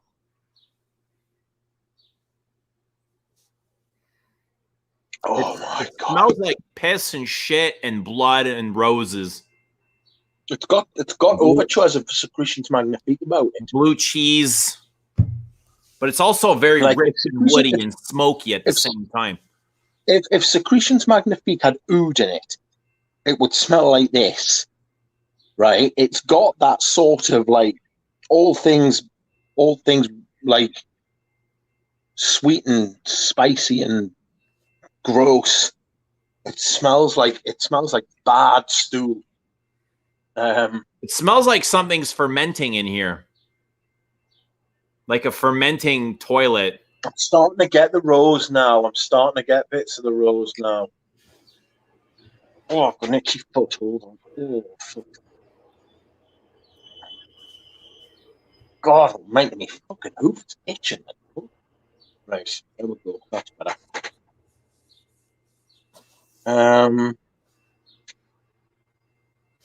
Yeah, the rose is definitely starting to come out now. It's rearing its it's coming out now. No, Rudy, I will not spray it up my nose. Spray it in your mouth. Well, not spray it in my mouth. Well, how it tastes. I wonder what it tastes like. It tastes like it smells. God almighty. Oh, hey. I've drank the best part of a litre of water since I sprayed this on. God, Bennett. Ah, an itchy foot. Foot's giving us loads of jip. Stop. I wonder if they've, like Lee's saying that he doesn't get the cheese, the blue cheese, and I wonder if they've changed the formula, because the bottle looks like it's changed from when I've got mine. God. What? From of the night? Yeah. No. Let me share the screen. Do you know what it smells like? Somebody's just given me a good portion of a like Speed Wolf. Yeah, that's a really good shout. It smells like do you know those portable toilets? It smells like a used and abused one of those, right? And that's been reclaimed by the jungle, and there's a rose growing out of it. Right. Oh, that's Carnal Flow. Where's my night? Here. There's my night. You see how thin the label is? Right. And then you see how thick the label is in the shared photo? And mine doesn't say the night. Mine doesn't say the night in the front of the bottle. This one does. Maybe they have changed it. Maybe they have. It's starting to settle down a bit now. I couldn't wear that opening. I couldn't wear the first 10 minutes, the first 15 minutes in public. People would look at you like you'd shit yourself. They'd think you had fucking special needs or something like that. Starting to come out, the sweetness, it's starting to be combated now. So yeah, mate. That's a $2,000 fake you've got there, Eugene. Mine is the good one. I'm not worried about that. Right, I'm gonna spray the moon. Things I do for you. Oh, all right, let's go the moon. 3 sprays. First time smelling it? No, but I can't remember what it smelled like. Right, that's much more civilized straight away. Ugh. Rudy, I've got a long label with the moon. So they are selling these. I think the moon was only released with a long label. They don't make the short labels for the Desert Gems anymore. The moon's quite nice, actually. Right. You get that raspberry, that fruity raspberry. Yeah. Smoky, spicy. Yeah, I do, actually. Yeah, it's really nice stuff. Kind of leathery. You didn't send the Dawn, did you? I've never smelled the Dawn. I don't remember. Can send it next time. I don't mind. Don't worry. I'm not fucking. That's gonna be a while before I go up and miss. It's not as. I mean, it's great, but it's not as interesting as the night. Yeah, yeah. Which one do you prefer between the night and the moon? Very different perfumes. For fun, the moon. For serious, the night. Right. I mean, for Christmas Day, I want to wear the moon. I mean, the night. Yeah. Just so it's like a treat for yourself, like a present to yourself. Yeah. Oh my God. Broken out into a sweat, man. It's pretty sticky here, actually. Obviously, the moon is much more approachable. Yes, definitely. Definitely. Still it's very complex. Not nearly as grating as the night or challenging. Oh, such an itchy foot. Honestly, it's driving us up my foot.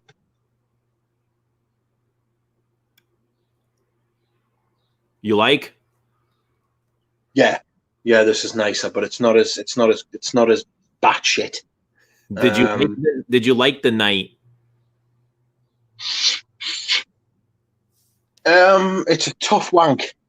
It's a fucking tough wank. It's like it's gonna be difficult to fucking to love. Right. It's not for every day, definitely. Sorry? It's not for every day, the night. No. I don't think either of them are for every day. No. I prefer I definitely prefer the moon. Like just to my taste, I prefer the moon. The night is overtly like the night feels like it's trying to be what it is. The night feels like it's really trying very hard. The moon seems a lot more relaxed, a lot more relatable. It's got, I'll tell you what it has got touches of though, which isn't very impressive. The moon, it smells a bit like the Coeur de Jean oud. You know, the Coeur de Jean satin mood? Right. It's got touches of that about it. Well, it's got rose in it. Rose oud. Yeah, has it got vanilla? Has it got vanilla in it as well? Vanilla. Vanilla. I mean, if it does, I think this is way more complex than the satin nude, and more interesting. Does it have vanilla? I don't know. It's not something that jumps off and strikes me. Oh no. There's a violet in here. There's rose and violet. I get leather. I get like a car interior leather, like a high quality leather, like a smoked leather. And I get a spicy cumin, almost like a body odor cumin. I get a spice, but I get I don't get a specific spice. We're talking about the moon, aren't we? Yes. Yeah, I get a generic spice. It hasn't made itself. I've only had it on for like 5-10 minutes, so it's not making itself it's not like unfolding enough to pick out which spice or which rose is used. I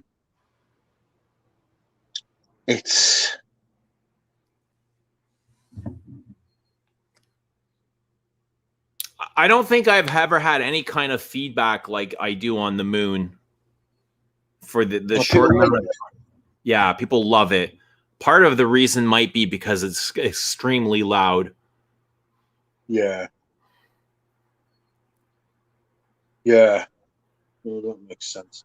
People like fragrances that can smell. Which is strange. As long as you're just passing through. I would, if I had to buy one of them, I would definitely buy the moon. Yeah, the moon is definitely more approachable, especially in the Western world. But the night is very special. I find it very special. And I see what you mean by the metallicness.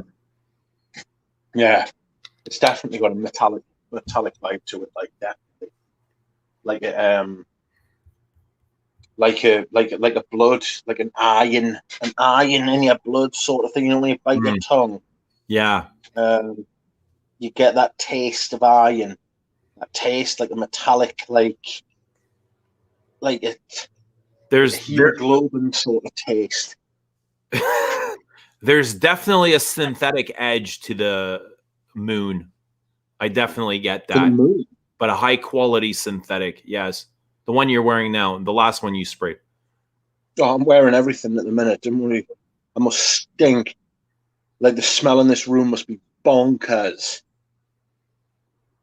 Like it would fucking honestly, man. If you were to walk in here now, the smell would just bulge in into an envelope. Like you'd just be fucked. I think it's brilliant. The moon as well. I love it. I love both.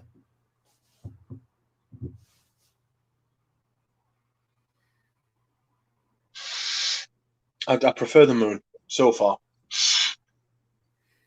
Over that, I'm starting to get a metallic. I'm starting to get like a medicinal vibe from the. I'm starting to get a medicinal vibe from the night. Okay. I'm definitely getting a medicinal vibe from the night, like a sterile. Because I get quite a lot of that from oud. You've got to remember what oud is. Oud is like a sterilizing, like, product for a plant. Yeah. All right, Chew's on his way over. Chew, bitch, We'll go for another 5 minutes, get to 2 hours, and then leave it. All right. So, any hits or misses? I mean, what do you think of the Cartiers? Really quickly. Cartiers are great. It's just the price is batshit. Yeah. Well, it seems like prices on perfume in general are batshit crazy. Yeah. Yeah. Brian says the moon has lychee, which is what oud satin mostly smells like. Can also be from geranium, so that makes sense. Oud satin is much more. It's almost like much more vanillic to me, much more chocolatey, and I get a lot more textures from the moon. Every time I'm talking about one of these desert gems, I always have to concentrate on the name and make sure I'm picking the correct one. But yeah. Oh dear.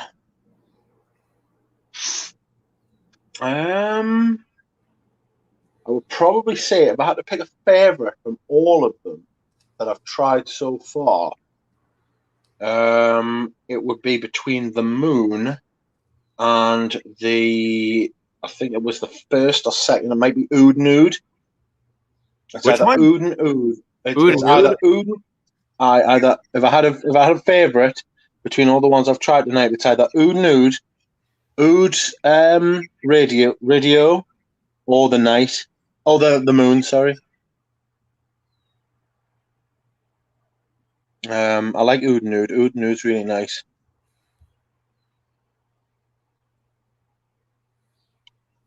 Do you get Portrait of a Lady from the night?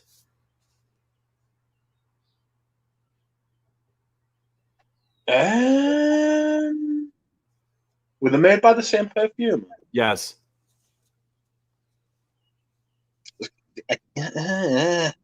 Maybe structurally.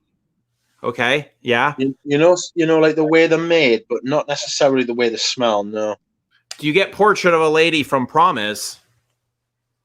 No. You have Promise, don't you? Yes, I do. Yes.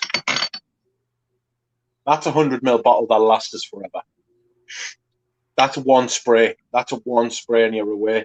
I get Portrait of a Lady in both Promise and the Night, and they're all Ropion. Right. That might be. I'll tell you, Ropion did Masque Milano's. Ropion did Masque Milano's Russian tea. You might like that. That's got a berry note in it as well. Okay. Okay. Anyway, let's do this again sometime soon. Got a lot more to sample. What else do you have to sample really quickly?